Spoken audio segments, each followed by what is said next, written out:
नमस्कार दोस्तों संकट बड़ा गंभीर है हमारी ज़िंदगी का।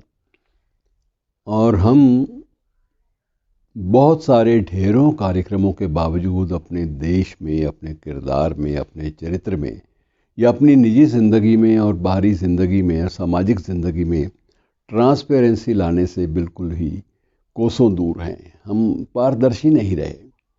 जो हम दिखते हैं वो है नहीं, और जो हम हैं वो दिखते नहीं।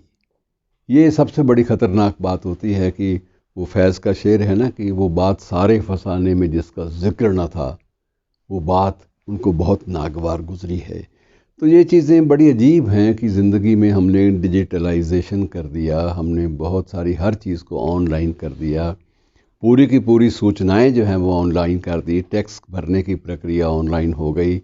अब हमें किसी की मोहताजी नहीं है। हम कोई भी रिपोर्ट अपनी ज़मीन के बारे में, अपने अकाउंट्स के बारे में चाहें तो हमें क्लिक करते ही कंप्यूटर पे या हमारे फ़ोन पे वो मिल जाती है।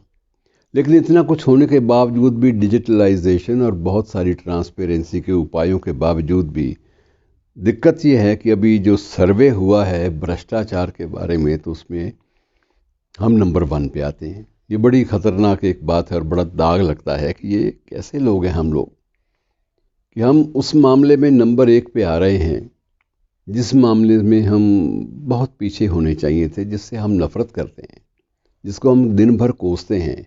हम हर बात पे कहते हैं कि यार भ्रष्टाचार बहुत बढ़ा जा रहा है, करप्शन जो सारे समाज को खाए जा रही। कभी हम करप्शन को कैंसर का नाम दे देते हैं, कभी कुछ कह देते हैं, कभी कुछ।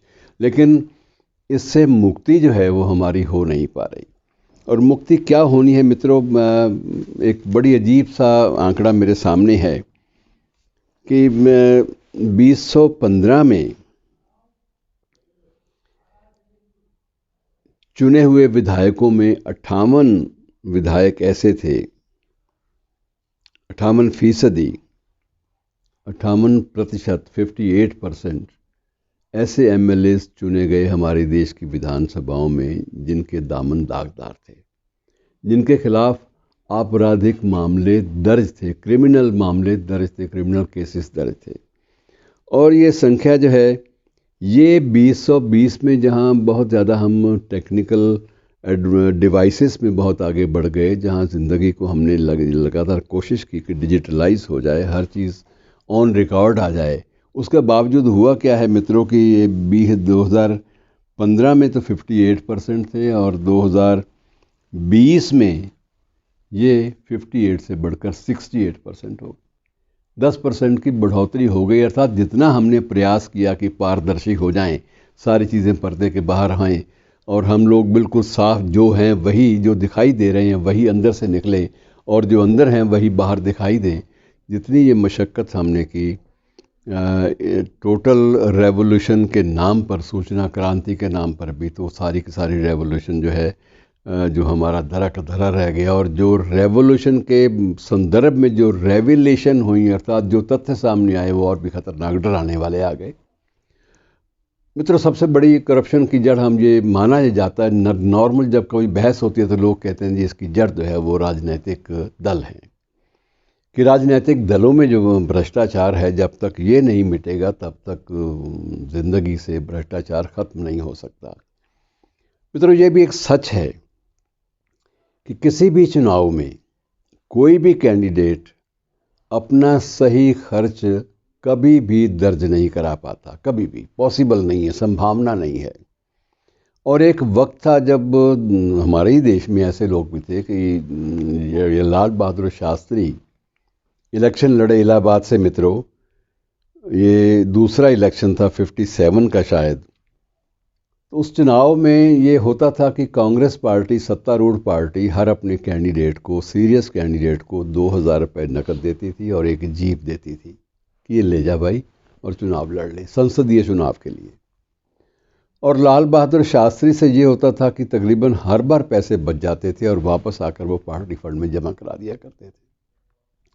57 के चुनाव में तो उन्होंने कमाल ही कर दिया कि उनको 2000 मिले, और उन्होंने कहा कि खुल के खर्च करने के बावजूद भी मुझसे सिर्फ 1200 खर्च हुए और 800 रुपये उन्होंने जाकर पार्टी फंड में अतुल्य घोष के पास जमा करा दिए कि ये बचाए महाराज, ये पकड़ो, ताकि इस पैसे को मेरा हाथ भी ना लगे।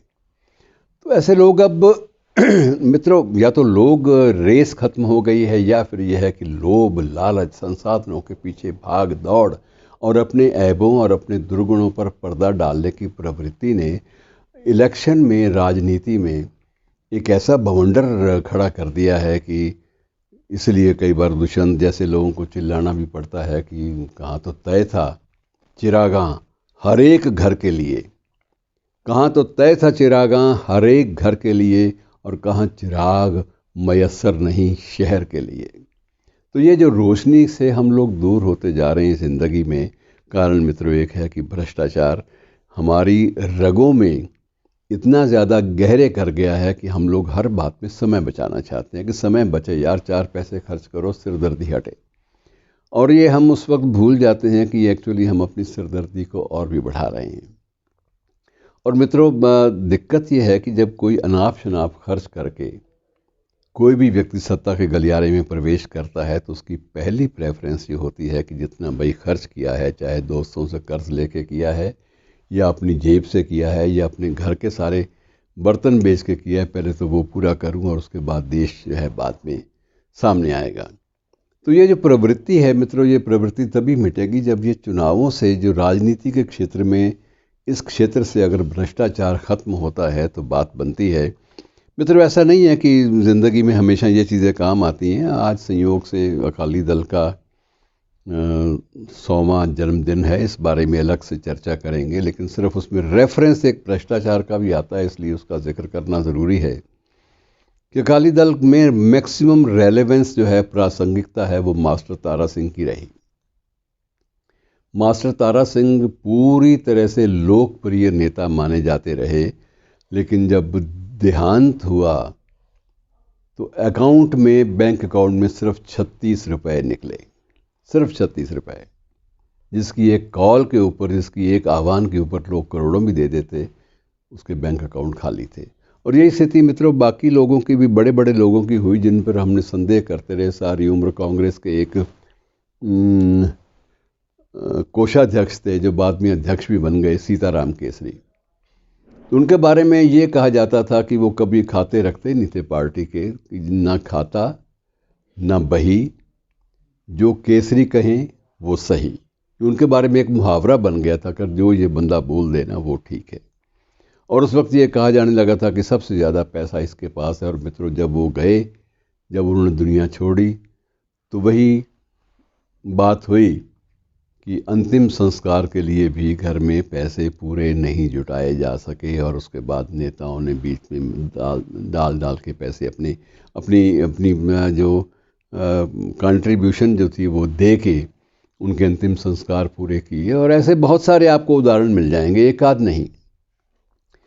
दिक्कत यह है कि राजनीति में जो हम ये कहते हैं कि भ्रष्टाचार की जर्नी है राजनीति, उसमें सबसे बड़ी बात यह है कि कहीं हमें ब्रेक तो लगाना पड़ेगा, कहीं तो रुकना पड़ेगा। ये नहीं संभव हो सकता कि आप एक खुली छूट है उसको लिए जाएं, लॉन्ग रोप अपने आप को दें, अपनी इच्छाओं को दें, और उसके बाद आप उम्मीद करें कि आपके देश से ये बीमारी, जिसे आप कैंसर का नाम भी दे देते हैं, कहाँ से कैंसर, कहाँ से करप्शन, और ये जो चीज़ें जब इतनी ज़्यादा गहरे तक फैल जाती हैं तो मित्रों ये ज़िंदगी में हर चीज़ को इफ़ेक्ट करती हैं। आज आपको थाने में रपट दिलवानी है, रपट लिखवानी है, थाने में रपट कई बार बिना पैसे के भी दिल जाती, लेकिन हमारे मन में बैठा हुआ है कि जब तक वो जाके वहाँ रजिस्टर में 5 रुपये नहीं रखेंगे या 10 नहीं रखेंगे या 500 का नोट नहीं रखेंगे, तब तक फाइल आगे नहीं बढ़ेगी। ये हमारा जो अपने ऊपर, अपनी व्यवस्था के ऊपर जो संशय है, जो शक है, ये भी एक मेजर कारण है, मुख्य कारण है। ज़रूरी नहीं है कि हम हर बात पैसे से ही हो, हम लोग अपने इच्छा शक्ति से भी चीज़ें करते हैं। और ये जो बदलाव राजनीतिक क्षेत्र में जितने भी आए हैं मित्रों, वहाँ सारे बदलाव भ्रष्टाचार से नहीं आए, मैं आपको बता दूं। उसमें कुछ और संकल्प शक्तियाँ भी थी, उसमें बहुत सारी चीज़ें थी, मिला जुला के बदलाव आए। संकल्प थे कि हम बदलेंगे चीज़ों को, और उसके बाद चीज़ें आई।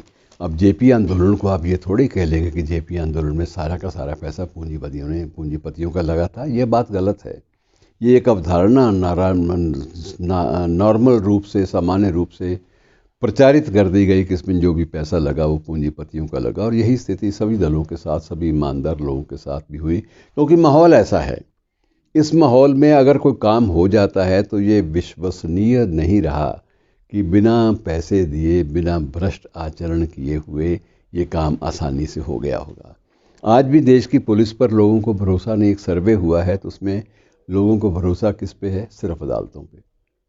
और ऐसा नहीं है कि अदालतें जो हैं वो इस बीमारी से मुक्त हैं। वहाँ भी छोटे कारिंदे छोटे स्तर पर या बड़े स्तर पर भी हो सकता है, जिसका प्रमाण मेरे पास नहीं है। बहुत कुछ होता होगा, लेकिन मोटे तौर पर आम आदमी को फिर भी विश्वास है कि ये अदालतें जो हैं इन पर तो भरोसा किया जा सकता है, लेकिन पुलिस प्रशासन पर भरोसा नहीं किया जा सकता। और ये अवधारणा मिटनी चाहिए थी, मिट जानी चाहिए थी, लेकिन ये नहीं मिटी। और कई बार तो ये हमारा ये व्यवस्था जो है, कई बार ये भी इसके लिए जिम्मेदार होती है, जवाबदेह होती है कि आपको ये लगता है कि फलां पोस्ट के लिए अगर उसमें पैसे का टैग ना हो, उसमें ऊपर की कमाई का टैग ना हो, तो उस पोस्ट में जाने का फ़ायदा क्या। कई बार ये भी देखा गया है कि एक पटवारी लगना जो है वो एक बड़े स्तर का ऑफिसर बनने से ज़्यादा मुफीद, ज़्यादा लाभदायक समझा जा सकता है। तो ये चीज़ें जो हैं, जब तक हम अंदर से हमारे संकल्प नहीं जागते कि अगर हमने देश को बचाना है, व्यवस्था को बचाना है, लोगों का विश्वास पूरे तंत्र पर बहाल करना है, टूटा हुआ विश्वास, तो उसके लिए तरीका एक है कि संकल्प अंदर से तो हो। हम लोग जहाँ भी डटेंगे, जहाँ भी अड़ेंगे, वहाँ हमारे काम अड़ने से ही हो जाएंगे। तो हमें अड़ना भी आना चाहिए, कभी हमें नो कहना आना चाहिए, हमें ये कहना आना चाहिए कि मैं नकारता हूँ इस व्यवस्था को, तो उसके बाद ये सारी चीज़ें ठीक हो जाती हैं। लेकिन राजनीतिक इच्छा शक्ति जो है वो बहुत ज़रूरी है। और जो सर्वे आया है मित्रों, इंडिया अगेंस्ट करप्शन जो मूवमेंट है उसकी ओर से, तो उसमें के मुताबिक 72% लोग ये मानते हैं कि देश में करप्शन एक बहुत गंभीर समस्या है। और उसके लिए वो लोग सरकार, सरकारी तंत्र और पॉलिटिकल लीडरशिप को दोषी ठहराते हैं। और ये भी पाया गया है कि 46% जनप्रतिनिधि जो है वो किसी न किसी रूप में भ्रष्टाचार के आरोपों में लिप्त पाए गए हैं। और ये सारी की सारी स्थिति जो है मित्रों, ये बड़ी अजीब है। और इससे मुक्ति पाने का तरीका एक ही है कि हम लोग कहीं ना कहीं अड़ना सीखें और कहीं ना कहीं ये संकल्प लेना सीखें कि हम कुछ भी हो जाए, हम पैसे देकर काम नहीं कराएंगे। और हो जाता है मित्रों। ये अवधारणा गलत है कि बिना पैसे के कुछ नहीं होता। मैंने देखा है, आपने भी शायद देखा होगा कि बहुत सारे काम ऐसे हैं जो सिर्फ अगर आप किसी मुद्दे पे अड़ते हैं तो काम हो जाते हैं। किसी मुद्दे पे आपको अड़ना नहीं आता, आप एस्केप का रूट और शॉर्टकट अपनाना चाहते हैं, तो आपको ज़रूरी बात है कि आपको उसी भ्रष्ट तंत्र में लीन होना पड़े जिससे आप नफ़रत करते हैं। तो ये मित्रों इतना सा आग्रह था कि हम, ये दाग है हमारे दामन पे जिसको धोने के लिए हम सबको संकल्प लेना होगा कि हम भ्रष्टाचार के आंकड़ों में नंबर 1 कहलाएं। ये हमारे मुल्क के लिए, जिसकी इतनी समृद्ध विरासत है, उसके लिए ये एक सुखद एक संकेत नहीं है मित्रों। उम्मीद रखता हूँ कि हम सब लोग मिलकर इन बुराइयों से लड़ने का प्रयास करें। इनके अलावा और कोई चारा नहीं है देश को बचाने का, देश की स्वाधीनता को बचाने का। शुक्रिया दोस्तों।